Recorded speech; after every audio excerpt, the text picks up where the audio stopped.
म अरुण शर्मा। आजको टपिक छ इन्कम फ्रम एक्सपोर्ट।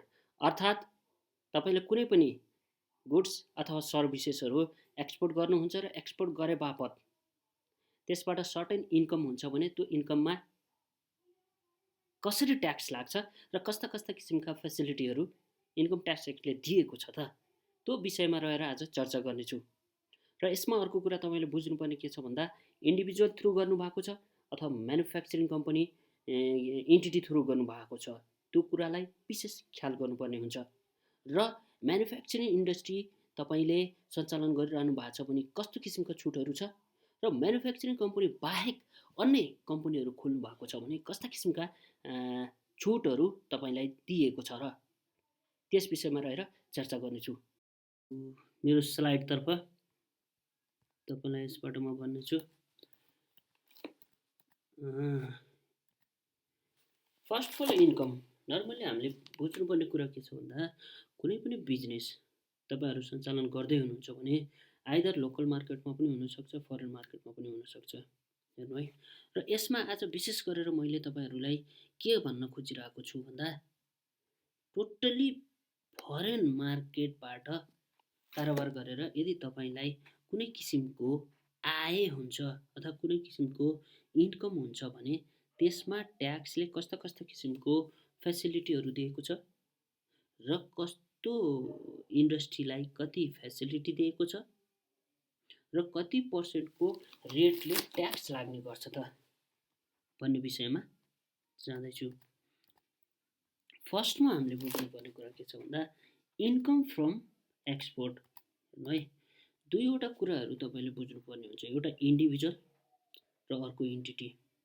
अर्थात् ट्याक्सले जहिले पनि इन्डिभिजुअल र इन्टिटी दुईवटा क्याटेगोरी गरेर ट्याक्स लगाउने गरिरहेको हुन्छ।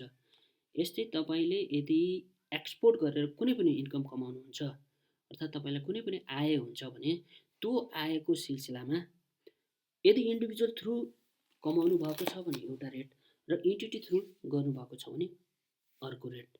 यसमा तपाईँले बुझ्नुपर्ने के हुन्छ भन्दा, जस्तो इन्डिभिजुअल थ्रु तपाईँले कुनै पनि म्यानुफ्याक्चरिङ कम्पनी खोल्नुभयो र त्यो म्यानुफ्याक्चरिङ कम्पनी खोले बापत हेर्नु है, त्यो म्यानुफ्याक्चरिङ कम्पनी खोलेर तपाईँले सेल्स गर्नुभयो बाहिरी कन्ट्रीमा अर्थात् नेपालभन्दा बाहिर तपाईँले कुनै पनि सेल्स गर्नुभयो र त्यसमा सर्टेन खर्चहरू घटाइसकेपछि तपाईँको जति आय हुन्छ त्यो आय यदि इन्डिभिजुअल थ्रु गर्नुहुन्छ भने तपाईँलाई एउटा रेट लाग्छ भने त्यही म्यानुफ्याक्चरिङ कम्पनी नै कुनै एउटा इन्टिटी अर्थात् प्राइभेट लिमिटेड खोलेर अथवा तपाईँको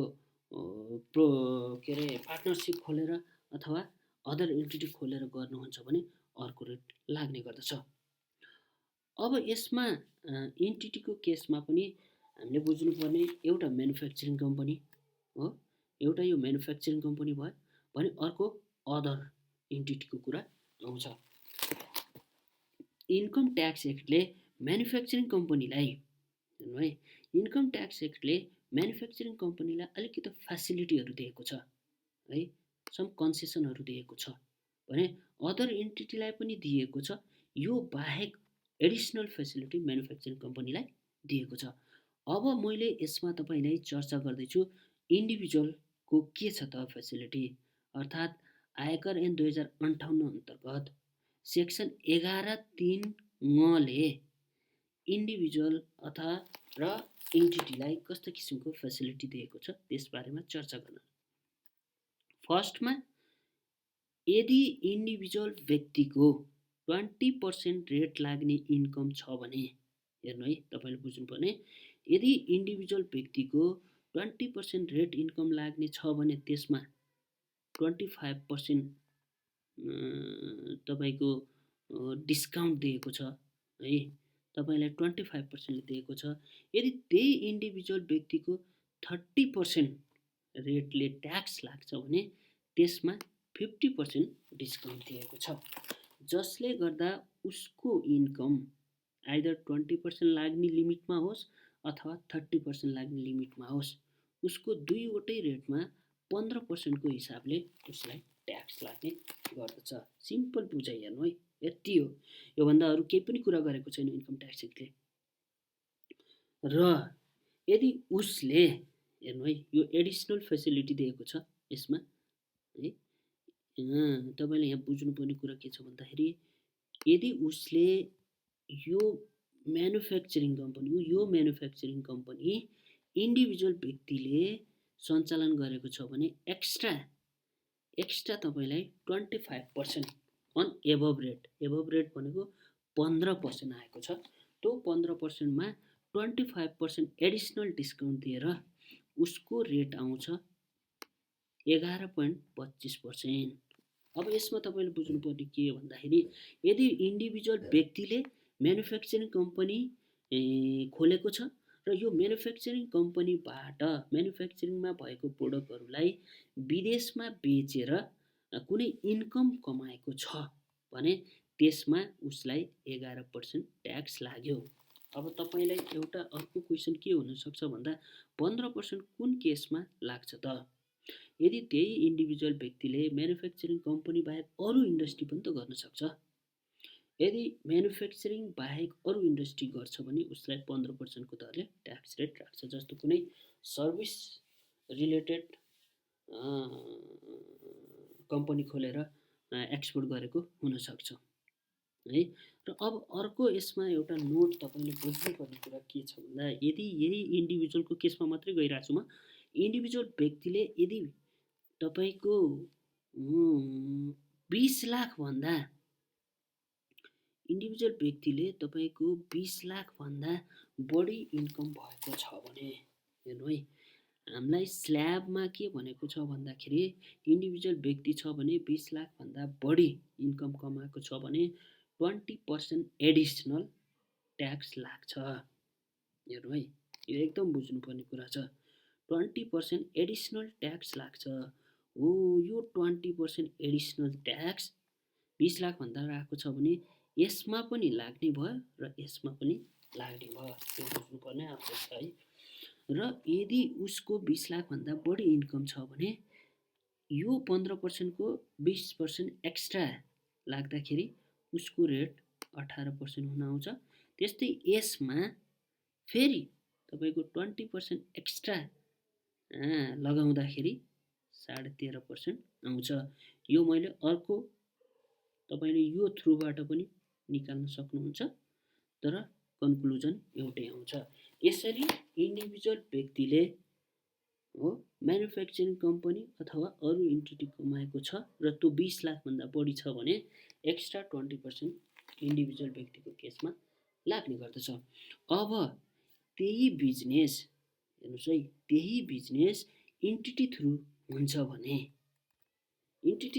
भने उसलाई 20% को तपाईँलाई उसलाई 20% को यसमा छुट दिएको छ।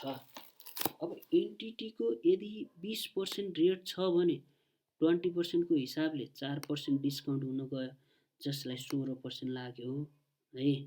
यदि यो इन्टिटीको 25% छ भने 20% को हिसाबले डिस्काउन्ट दिएर उसको 20% हुन आयो। यो चाहिँ विचार गर्नुपर्ने कुरा छ।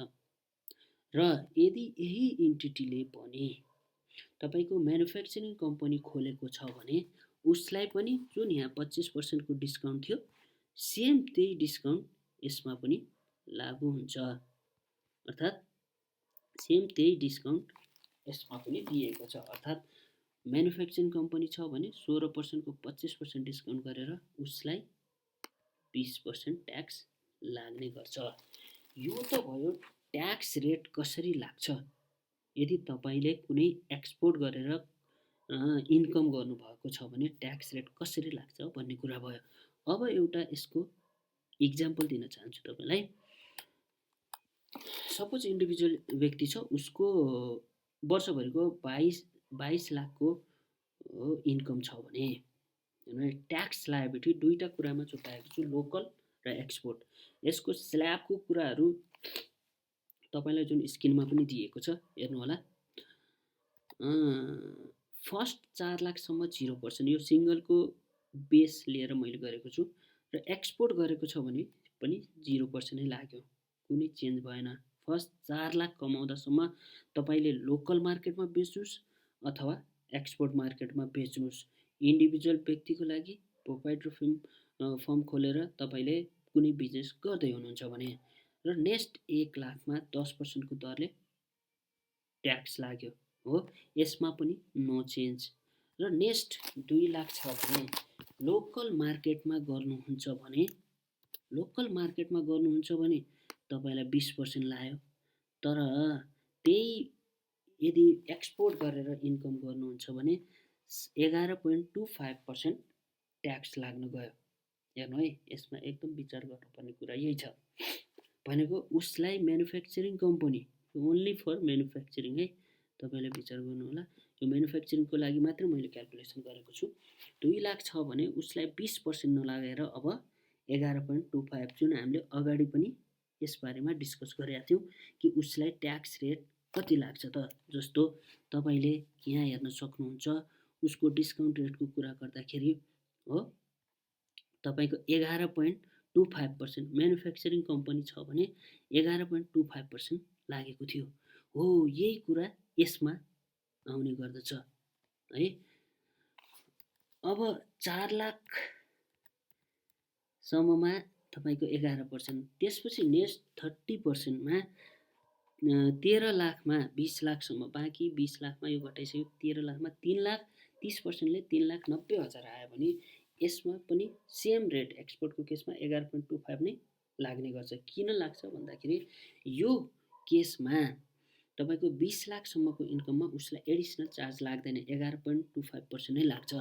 र त्योभन्दा माथि हाम्रो 22 लाख छ, 2 लाखमा 36% ट्याक्स लाग्छ भने यसमा अब हामीले यसमा बुझ्नुपर्ने कुरा के छ भन्दाखेरि यसमा जुन यो तपाईँको 11.25% छ, यसमा एडिसनल, हेर्नु है, यो कुरा तपाईँले बुझ्नुहोस्, जुन 30% लाग्छ, यो 30%मा तपाईँलाई के भनेको छ भन्दाखेरि यी 15% र 18%, अर्थात् यो चाहिँ अरू अदर एन्टिटी म्यानुफ्याक्चरिङ बाहेकको कुरा गरिरहेको छु म।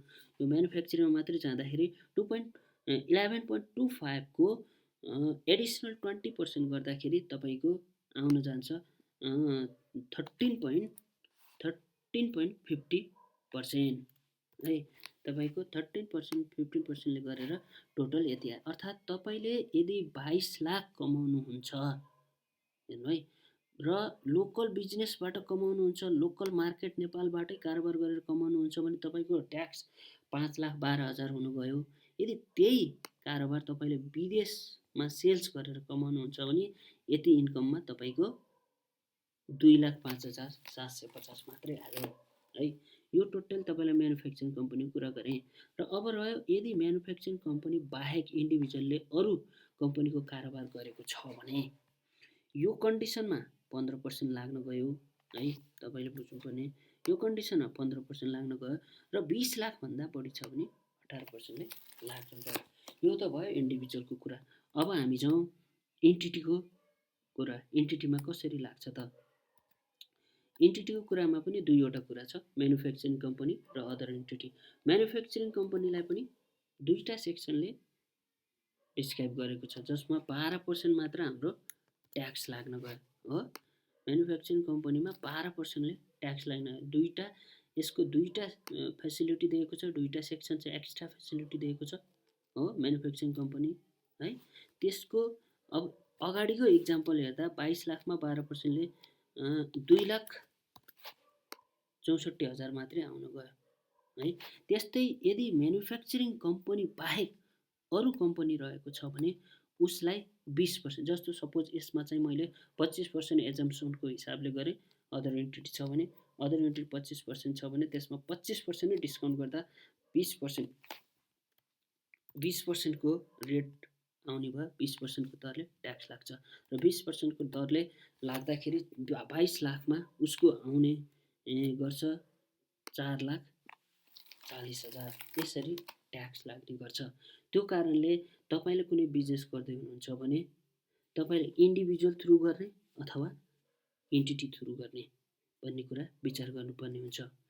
तपाईँलाई यो भिडियो कस्तो लाग्यो प्लिज लाइक एन्ड सब्सक्राइब गर्न नबिर्सनु।